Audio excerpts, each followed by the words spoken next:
அப்போ இவருக்கு பின்னால் யார் இருக்கா? ஒரு அரசியல்வாதி இருக்கான். அஜித் குமாருடைய வழக்கில் ஒரு பெண் தான் புகார்தாரர். அந்த அம்மாவுக்கும் காவல்துறை உயர் அதிகாரி டேவிட்சன் ஆசீர்வாதத்துக்கும் நட்பு. இதுதானே நடந்தது. அப்போ காவல்துறைக்கு எந்த பயமும் இல்லை, அடித்தே கொண்டு இரவு பூரா மரண ஓலம் கேட்டுக்கொண்டே இருந்திருக்கு, கேட்பதற்கு ஒரு நாதி. இப்போ காவல்துறைக்கு சட்டத்தின் மீது ஜனநாயகத்தின் மீது எந்த பயமும் இல்லாதனுடைய விளைவு தான் இது போன்ற லாக்அப் டெத். கேரளாவில் லாக்அப் டெத்தே இருக்காது. ஏன்? ஒருவனை சட்டத்துக்கு மீறி விசாரணைக்கு கூட்டிகிட்டு போயிட்டா கம்யூனிஸ்ட் கொடியை பிடிச்சிட்டு 50 பேர் நிற்பான், காங்கிரஸ் கொடியை பிடிச்சிட்டு 50 பேர் நிற்பான், சிபிஐ சிபிஎம் 2 கொடியும் பிடிச்சிட்டு 50 பேர் நிற்பான், பாஜக 50 பேர் நிற்பான். பதில் சொல்லியே ஆகணும்.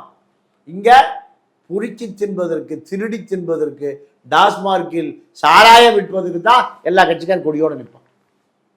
யாராவது போய் போலீஸ் ஸ்டேஷனில் தப்பாக தட்டி கேட்டுருப்பானா? போலீஸ் ஸ்டேஷன் தேவையோடு தான் இந்த கட்சிக்காரன் பொழப்ப ஓட்டுவான். சாராயம் விற்கிறது, கஞ்சா விற்கிறது, அப்படின்னு விற்கிறது, மாமூல் வாங்குறது, கட்ட பஞ்சாயத்து பண்ணுறது.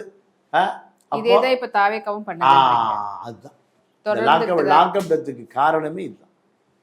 காவல்துறைக்கு எந்த அச்சமும் பயமும் இல்லை.